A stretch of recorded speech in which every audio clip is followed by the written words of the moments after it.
और अब बीपीसीएल इसके नतीजे भी आने वाले हैं और नतीजे के साथ जब भी इनकी बैठक हो तो बड़ी उम्मीदें जाग जाती है।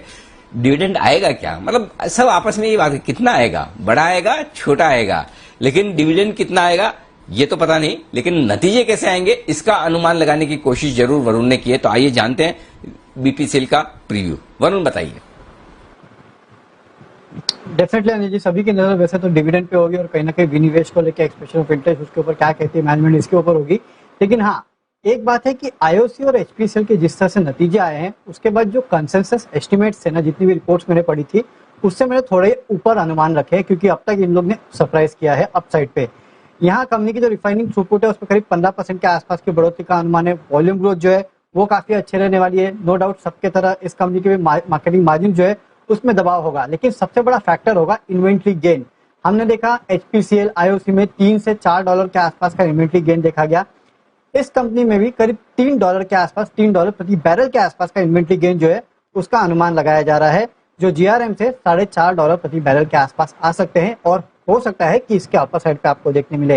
रेवेन्यू 26% बढ़ेंगे, एबिटा 16% के आसपास बढ़ेगा। एबिटा मार्जिन जो है हल्के गिरावट हो सकती है, वहां 6.5% से गिर के 6% के आसपास आ सकता है। मुनाफा 8% बढ़ेगा, 3000 करोड़ के आसपास ये आ सकता है। लेकिन याद रखिए बहुत बड़ा चांस है कि हमारे अनुमान से नतीजे अच्छे रहे, क्योंकि अब तक जितनी भी ऑयल मार्केटिंग कंपनियों ने नतीजे दिए हैं अनुमान को पूरी तरह से बीट किया है। बिल्कुल, तो ये है आपके लिए बीपीसीएल। अब तक बाकी दो ओएमसीज में हमने देखा है अनुमान को बीट किया है, तो नतीजों पर तो अनिल जी फोकस रहेगा ही, ये भी अनुमान को बीट करते हैं या नहीं। पर सवाल डिविडेंड का ही है सर, बड़ा डिविडेंड आएगा, आपकी क्या राय है?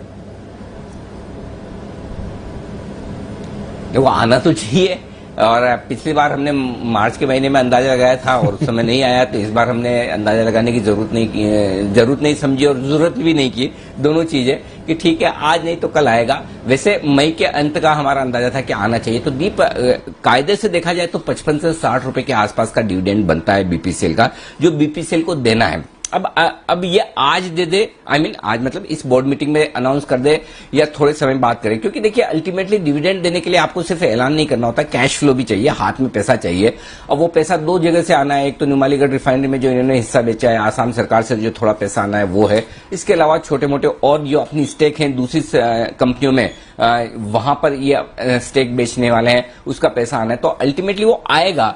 लेकिन अगर आप यही सोचे कि ये पैसा क्या वाकई में 26 तारीख को ही आ जाएगा या 26 को ही ऐलान हो जाएगा, होने में हो भी सकता है। भाव ये दिखा रहा है कि इस बार डिविडेंड आने की तैयारी में, भाव ये भी दिखा रहा है कि डिविडेंड बड़ा होगा, क्योंकि अगर 5% से कम का डिविडेंड हो तो वो वायदा कारोबार में फ्यूचर्स में एडजस्ट होता है। 5% से ज्यादा डिविडेंड अगर कंपनियां डिक्लेयर करती है, वायदा कारोबार की कंपनियां, तो जिनके पास फ्यूचर्स हैं उन्हें भी डिविडेंड का बेनिफिट मिलता है। ये आपने पहले भी देखा है आईटीसी वगैरह कई केसेस में, जहां स्पेशल डिविडेंड, बड़ा डिविडेंड आया है 5% से ज्यादा, तो वो फ्यूचर्स के जो खरीद कर बैठे हैं ट्रेडर्स, उन्हें भी वो डिविडेंड मिलता है। तो मेरा ये समझना है कि संभावना पूरी है कि 55 से 60 रुपए के बीच का डिविडेंड आए। अब वो डिविडेंड पूरा का पूरा अभी आता है या थोड़ा रुक कर आता है, कैश फ्लो कितना बीपीसीएल के पास में ये मुझे नहीं पता, लेकिन ये आना है। कुल मिलाकर डाइवेस्टमेंट के पहले इतना डिविडेंड आना ही आना है, ये मानकर चले। अब वो और दूसरी चीज एक और जो समझने वाली बात है, जो 2 दिन पहले समझ में आया, कल समझ में आया, कॉनकोर से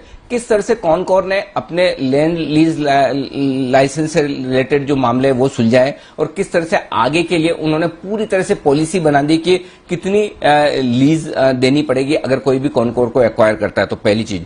दूसरा, किस तरह से कॉनकोर ने अपनी पूरी बैलेंस शीट क्लीन की है, यानी कि ये कंपनियां तैयार हो रही है डाइवेस्टमेंट के लिए पूरी तरह से। ऐसे में बीपीसीएल को भी डाइवेस्टमेंट के लिए पूरी तरह से तैयार होना है। कुछ क्रॉस होल्डिंग्स या कुछ दूसरे सरकारी कंपनी में उनकी हिस्सेदारी है, दूसरे इन्वेस्टमेंट्स हैं, वो निकलने वाले हैं। तो मैं बुलिश हूं, मैं पॉजिटिव हूं।